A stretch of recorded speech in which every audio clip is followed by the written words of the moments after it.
Let's talk about this really fascinating subject, ego death. First of all, I want to just say that I'm not. The point of this isn't to be attacking uh, any spiritual teachers. Um, I just think that this is one of the most misunderstood things, and it needs to be explained more clearly. The definition I read once of a great teacher is someone who can take something complicated and explain it in a simple way. And I find that many, in fact, most spiritual teachers out there take something that's quite simple and make it so complicated that people have no idea really what they're talking about.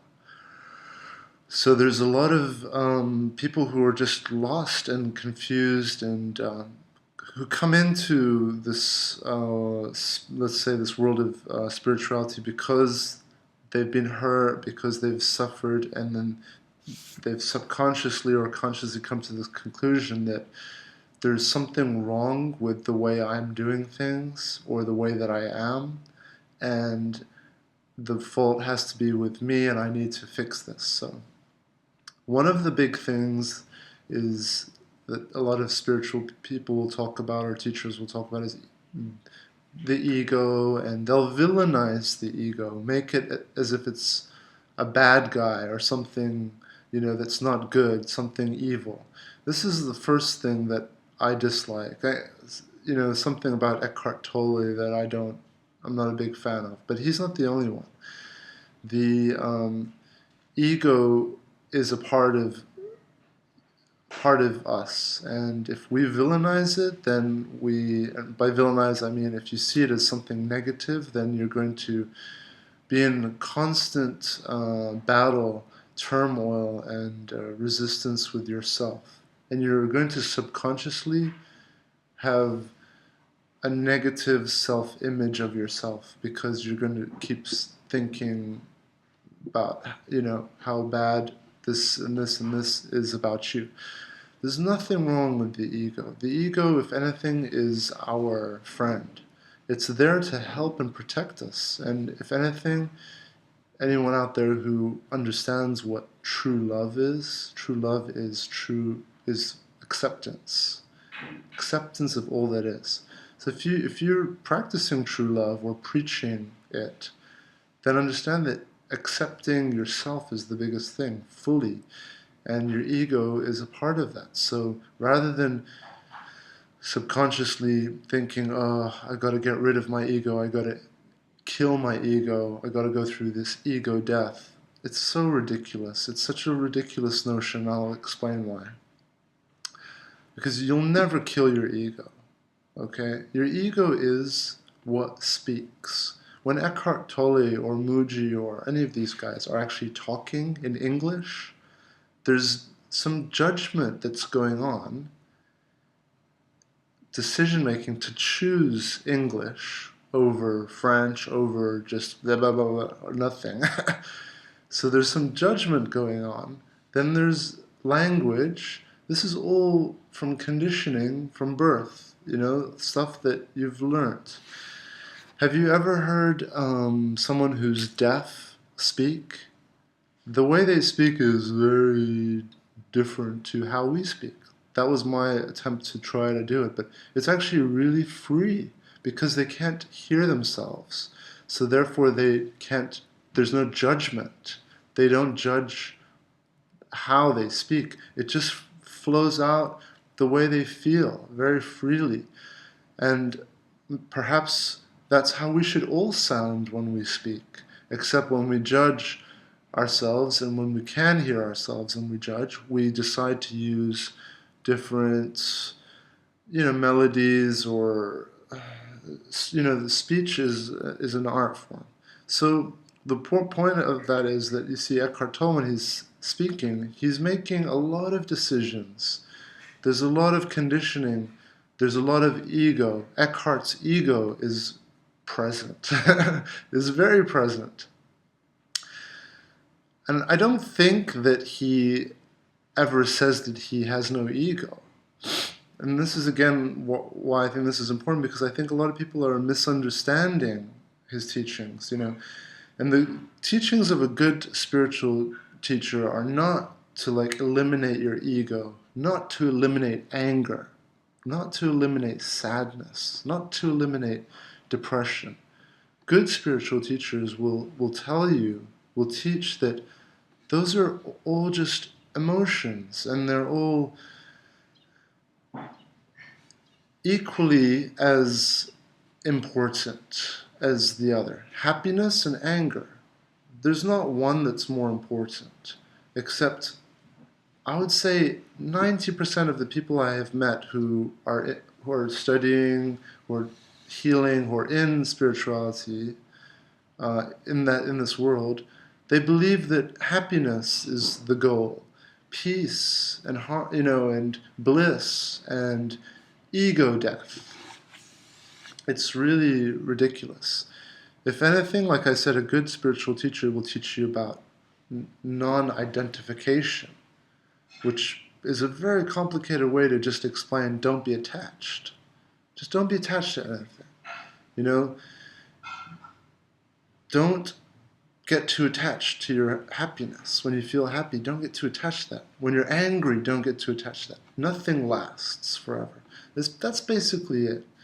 Spirituality kind of can get a bit complicating things that are simple and that we already learn in everyday, day-to-day things.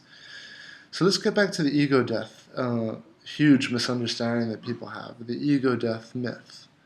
First of all, you can't kill your ego, okay? Because your ego, as I said before, it's the interface you have with the world. It's what allows you to judge and say, okay, this is a street that I can walk down, and this is a street with a gate that I can't walk down. Your ego is a really complex operating system, kind of like Windows or your Mac operating system, that basically helps you to translate the ones and zeros into something that you can navigate through more easily. Now, I understand why people would want to kill their egos, because for most of us, our egos are not helping us in this society. Our egos are designed to protect us by pretty much a fear-based solution. And that helped maybe 100,000 years ago or 10,000 years ago or even 100 years ago, when a threat approaches, your adrenaline is activated, you're ready to fight or run or escape. Okay, but nowadays, those responses still are occurring within us, but they're occurring for other things like public speaking or going on a first date or whatever. And our ego is actually hindering our survival rather than helping it. So I understand this concept, of people wanting to abandon their ego, but it's not about abandoning it. It's about simply being aware. It's about, going back to what I said earlier, not being attached. So a good spiritual teacher will tell you that there's nothing wrong with being angry. Remember, true love is fully accepting all that is, including anger, including the dark. Remember yin and yang. If it's all just light, then first of all, it can't be. There needs to be that balance. Embrace the dark, embrace the light, embrace the anger, embrace the happiness, embrace it all. Be at peace and be okay with everything, that, especially yourself. The problem is, like I said, people focus on happiness and all the what they perceive as the positive things, and it's only positive because it's what's socially accepted.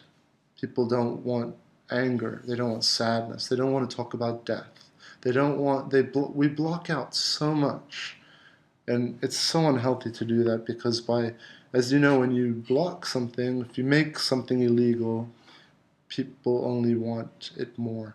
When you resist something, it persists. Resistance is persistence, right? So accepting and allowing, so going with the flow, flowing rather than resisting, actually is the way to allow things to just emerge, and then they go away. Rather than like when anger comes up, you start to feel like, why am I so angry? Why am I an angry person? When am I going to get over this? I've been angry for 10 years. Or sad, why am I depressed? I've been depressed for 10 years. Don't resist it. Allow it. When your depression comes or your anger comes, you say, hello, anger. Thank you. I know why you're there. You're there as my friend, as my ally. You're here to protect me, to help me. But the key is to observe it, to be aware of it, to not allow it to control you. And the same goes for happiness. And this is something, again, like so many people have misunderstood, and I believe it's through just poor teaching. Even I would go as far as to say teachers like Eckhart Tolle have not explained this clearly, that when you're happy, when you're feeling, some euphoric about whatever, whether it's food, you're in good companionship, you feel socially accepted and praised, sex, whatever. When you feel that incredible happiness, that's another moment where awareness is important, to be aware and be like, oh, okay, I can see that happiness, I can feel it, but it's not me. I'm not going to let it take me away. And it's the same thing with sadness and anger and all emotions. So, if anything, having a strong ego helps us more to break away and live a more meditative and let's say spiritual life. Because when you have a stronger ego, it's easier to observe it, and really kind of like put it out there and be like, oh, okay, I can see that personality, I can see that. And the ego is the person. It's you, the name, the job, the house, your favorite color, your favorite foods, the story of you. That's the ego. Okay, the language that you speak. When Eckhart Tolle is up there speaking English, it's his ego.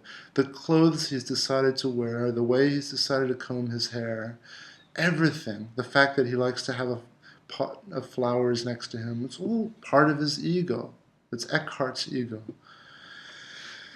So there's nothing wrong with that.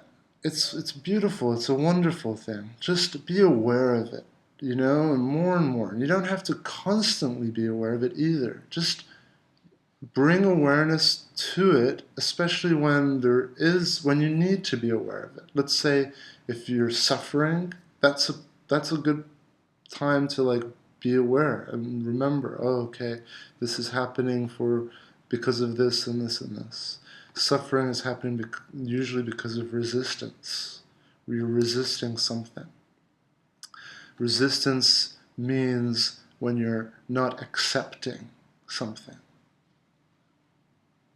So suffering usually happens when you're just not accepting something. All right? And acceptance is, I'm going to close this out, is true love. Anyone out there wants to know what love really is? Love is when you accept. When you have a partner and you're truly in love with them, you accept them for who they are. You don't compare them to this vision or the expectations of who you think they should be. There's no comparing going on.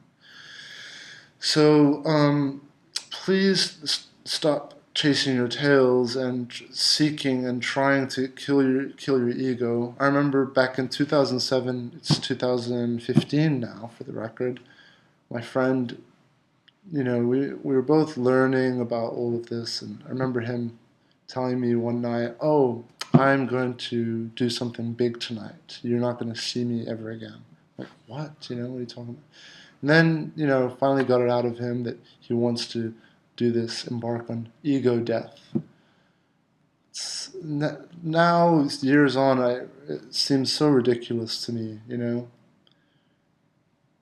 You're never going to be able to kill your ego. It's always going to be there, but you can be free of it. That's different. And you can observe it just as you would observe your heart beating, just as you would observe your lungs breathing. There's two different ways of existing. Well, there's probably millions of ways, but there's two big ways, important ways. You can either be the ego and allow that to just be your identity, and if you choose that, there's going to be a lot of ups and downs and ups and downs. There's going to be some real painful lows, some euphoric highs.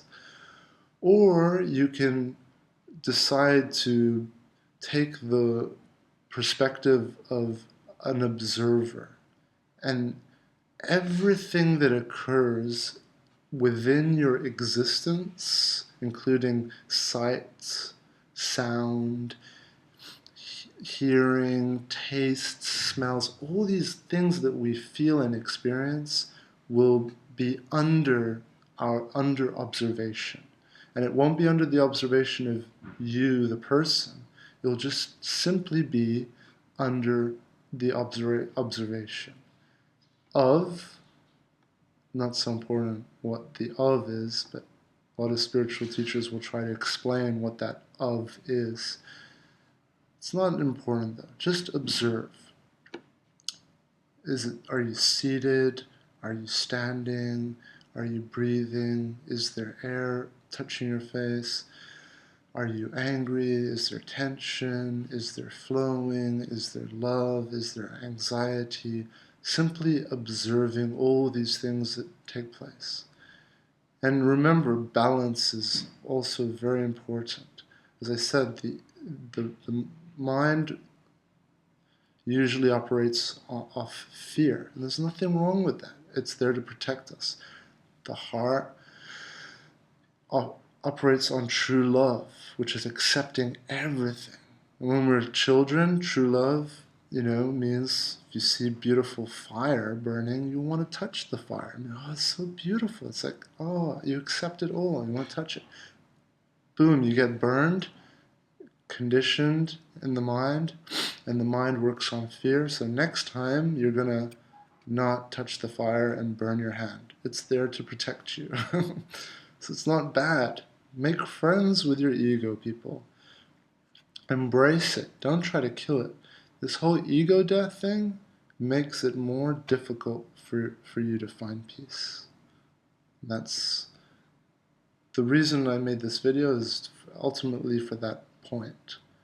So just accept. Work on accepting. Focus on true love, acceptance, and not resisting. Don't resist your ego, otherwise you're going to spend your entire life trying to find peace. Finding peace. No. Just accept this moment. Accept it, and the peace will come.